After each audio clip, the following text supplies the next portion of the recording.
Welcome back, everybody. Welcome back to a bench all akimbo.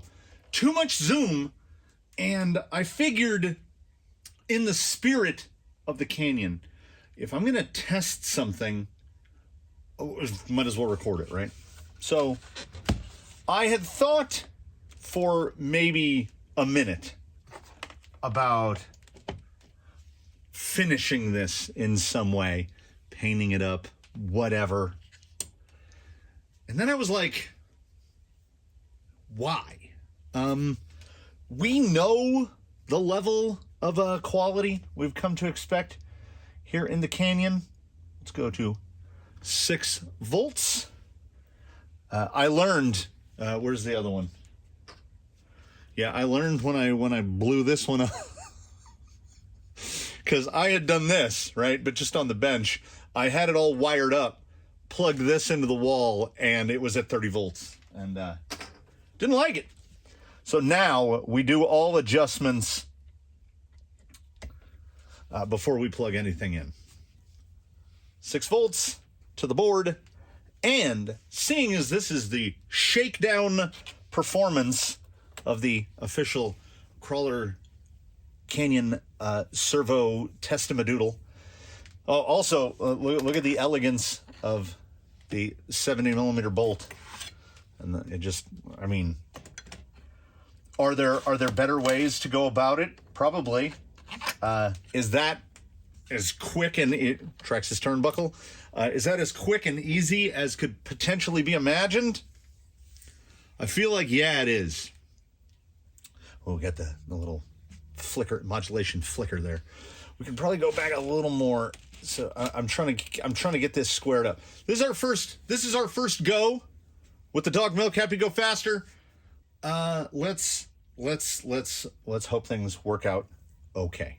I've got 2 servo horns here because I'm going to need the 25. This will be the everyday horn on the tester, and then I have to source a nice 23. This is the only 23 I could find offhand, because if I'm sourcing a 23, there must be a reason. So I figure if we're gonna do the shakedown, is it gonna break down test, that should be strong enough for a servo to pull on, right? We're gonna find out. We're gonna test 3 things. Oh, out of frame. 2075X, your typical stock TRX4 servo. I'm pretty sure this is the right one. I have a lot of spectrums floating around. The S614, this would be the stock servo that comes in what have you from Axial. I want to say that was from, drawing a blank. Then we've got the popular Amazon replacement, sub $20, the DS3225MG, rated at 25 kilos. And actually, while I'm thinking about it, I thought I had the stock servo from the RTR Ecto, the 1510MG. But now I can't remember what the 1510MG came out of. The cable looks a little too old. So it definitely came out of something associated, perhaps before the Reedy designations went on. But it says it's digital, and it'll only take like an extra 2 minutes to do that. So we're gonna do that one too. I think the important thing is, because of my cheap and chintzy layout, I'm not 100% sure we'll be able to see this display and this display at the same time. The most important part is going to be amps. What's the amp draw? Because any of these guys being pretty much OE guys, you'd like to see them 3 amps or less. Otherwise, whatever basic speed control is in your RTR isn't going to be wildly happy with it. So let's just go in that order. Let's set these guys off to the side. We will start with our good friend, the 2075X. So we will get the horn mounted up, trying not to put any tension. That's probably fine. So the first servo to be run through the rig will be the Traxxas 2075X. We fire up old La Scala. It is set to ounces. We're at 6 volts. Now that 0.027 amps, I think that's the idle draw of the board.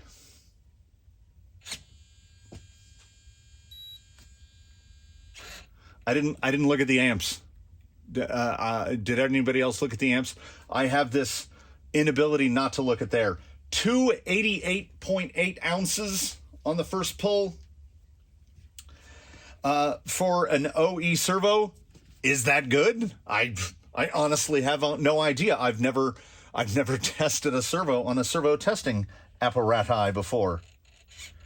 Yeah, that is still centered. I really worked on getting that lined up pretty much in the center. I wanted the servos to be pulling straight.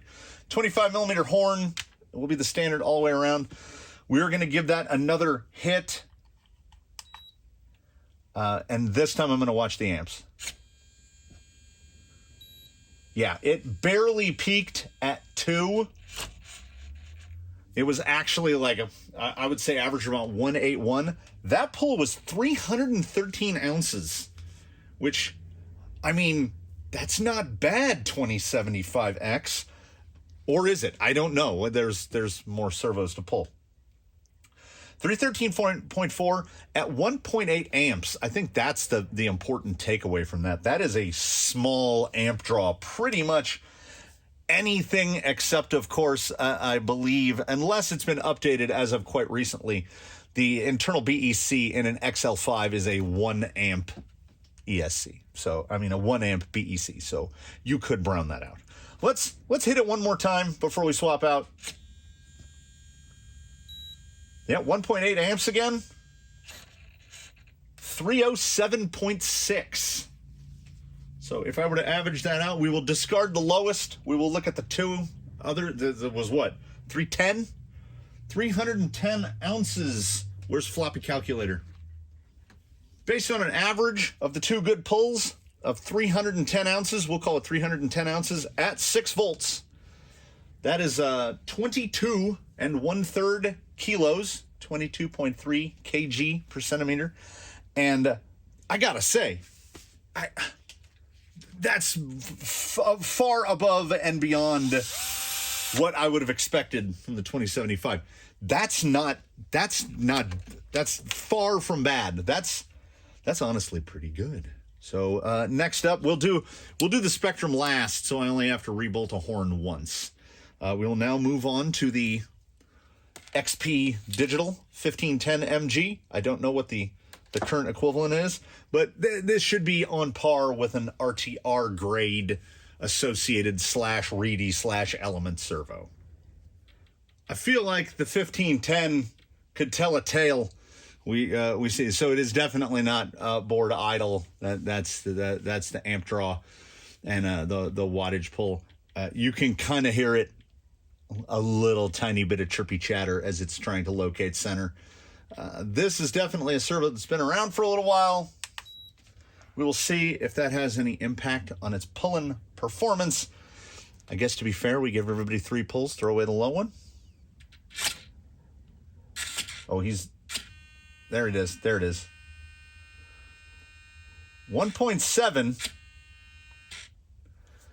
and an astonishing 136 ounces, and it could not hold it steady long enough to lock in the scale. I think this servo might oh, we're doing better. We're doing better. 1.55 amps. That was better this time at about 177 ounces. So perhaps it's just been sitting in the box too long.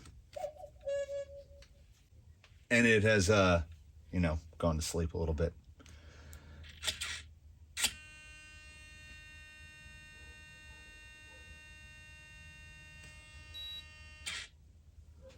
One and a half amps once again, 158 ounces. I saw 160 the other time. It's almost spot on half the power of what the 2075X put up. So this, I remember that. I remember the 1510. I remember that number as coming up fairly routinely with associated stuff. So hopefully this isn't actually a crawler servo. Hopefully it's not just that the cord got dirty and this is actually a new thing. I can't remember what the designation is on the servo that came in the Ecto. But next up will be the 3225.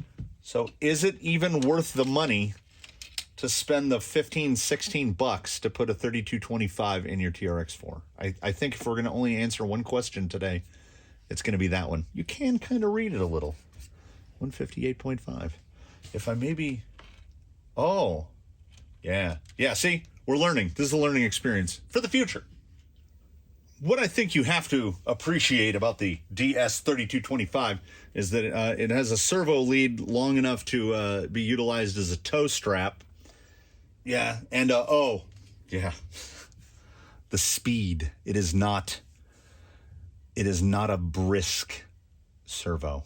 I would say the 2075 would be a bit quicker, whether on spec sheet or out here in a facsimile of reality. First pull.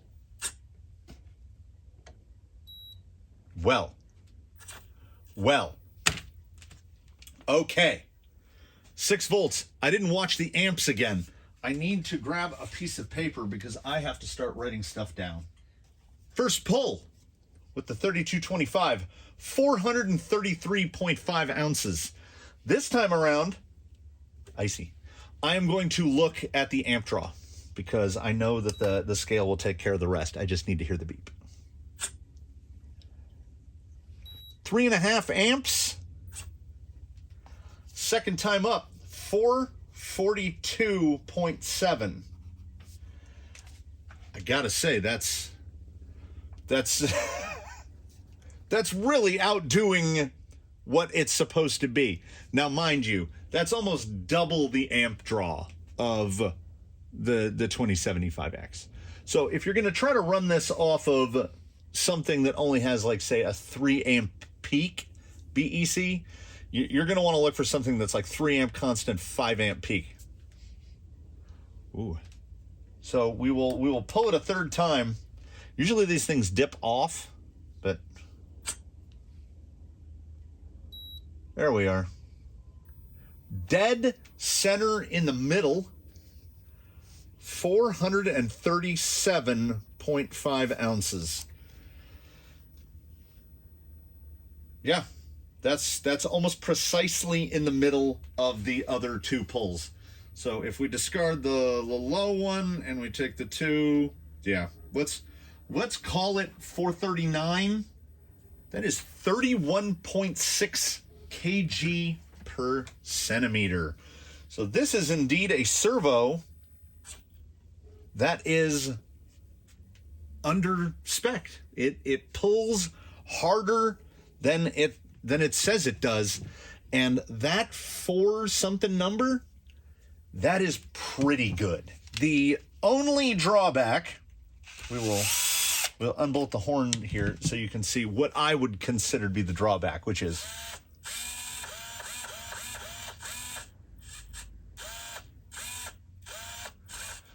you're not exactly gonna paddle a boat with that. It is really slow. Like I would say 0.22 maybe, a fifth of a second to do 60 degrees. So it's gonna take over half a second to travel from one side to the other with no load. So you put a load on it, that's gonna be slow. But hey, scale guys want a little bit slower speed for scale, so maybe it's cool. So far, the shining standout, the $15 DS3225MG. One last servo to test here in the first round. That would be the Spectrum S614. I believe there's another one, the 620, which from the best I could tell by looking online is it's the same, it's like a different case with the same guts in it. They seem to have the same listed specs, the same list for speed and torque. But they're both, well, we're going to find out. I've been saying that they're junk for quite some time, but Now we're going to find out for sure. Last up on the day, Spectrum S614. Everybody tested at 6 volts. I'm not going to bother to go down because though I know my castles are at 5.5, I would recommend against it. And 7.5, most of these guys probably won't withstand it for, a lifetime. If you want to run higher voltage, get a servo that's higher voltage. What are we going to get? First pull, S614.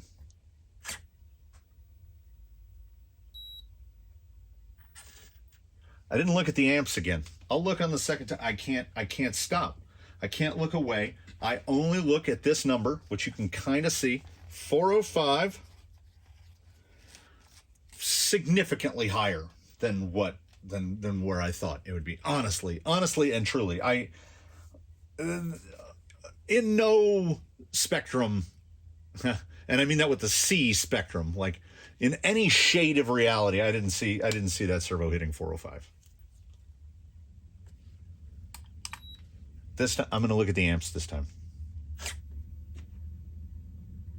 3.3, 3.4. Creeps up ever so slightly to 420 ounces. This seems to be the bell curve. We get a low one, we get the highest one, and then it's going to dip. No need to let it sit and cool. We're not doing pulls that long.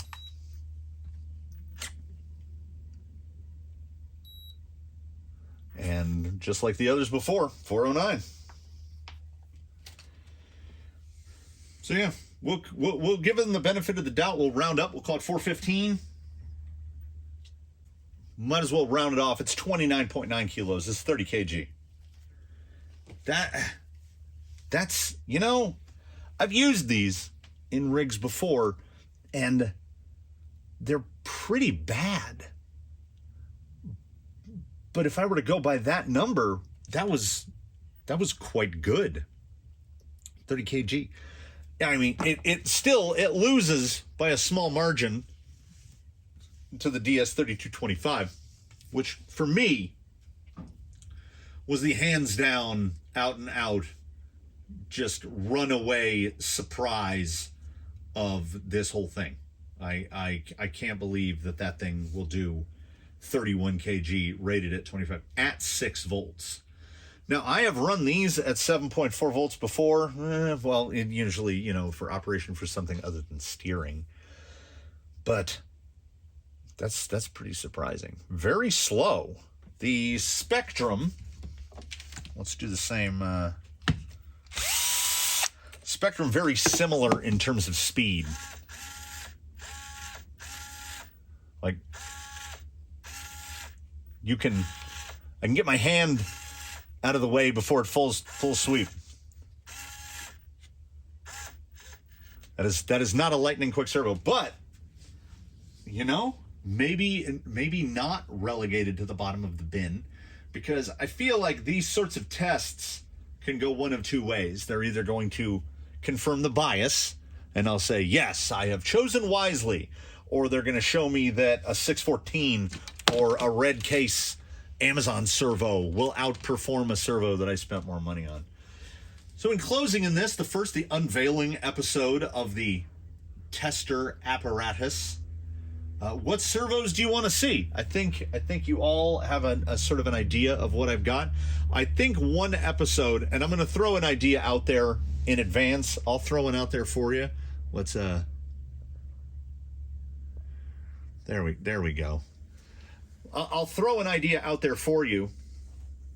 I would like to test I have 3 flavors of flash hobby servos here. Do I have 3? Yes. I have the 45 kg, the 50 kg direct power, and the 60 kg direct power. And how I get around that, because this board is only rated to 8.4 volts, so I can only effectively test up to 2S on that, but that's fine. Because what I do is I just plug the direct power servo into this, and then I plug the board into this tiny little wee babby LiPo, and then it runs off that voltage, and the servo gets whatever I give it from that. See? It's almost like I thought ahead. So I would like to test all of those flash hobbies together, and then perhaps the AGFRCs. I've got the SA75. I've got the one that has a big, I call it the red case. It has a bunch of numbers and stuff after it. Why the servos that were chosen were the servos that were chosen for here today for the opening, for the tester episode. The tester of the tester is they weren't bolted into anything. They were just in the bottom of the servo bin. So laziness takes over again. I mean, I just built this and I decided not to paint it. I'm not mad about it. It's fine. It looks fine. It's kind of fun. So give me some ideas on servos you would like tested, and if I have one, I will test it. I'm not I'm not going to run out and buy a bunch of servos just to test them, unless I test the servos that I have here and a bunch of them turn out to be crap. Please, Flash Hobby servos, don't be crap. I have so many. I have so many. Now, some operate to an unstated spec that I'm fine with. Like they making enough torque to be used. That's fine. But if something is really underperforming, like I thought that was pretty good numbers from the 2075 until it got annihilated by the $15 Amazon. Oh, I have those blue case Amazon servos as well. I can test one of those. If anybody's got an idea of a servo, most of the servos here are pretty cheap. I have of course I can do a day of NSDRCs as well. I have RS500s and an RS800. I can put the RS800 up against the big dog from AGFRC, the A86. I have one of those. I'm trying to do that thing where I run through my mind and remember what servos are in what rigs, and I can't. So, we power down. It takes a while, unless you do this. I hope you enjoyed, everybody. I genuinely had a good time. This is the kind of management of minutia that I kind of live for. So, if you're looking forward to more, I'm looking forward to doing more with you. So please do comment below with any comments, questions, suggestions. Did I do something wrong? Is the apparatus not laid out in such a way as to provide consistent results? I don't know. Let me know. I'm not an engineer. I'm a guy in a shed. So thanks again for watching, everybody. Please do comment below, like, subscribe, etc., etc., etc. Tune in for the next one. Have a good one. All that stuff. I'm gonna go I think I'm gonna go eat a sandwich.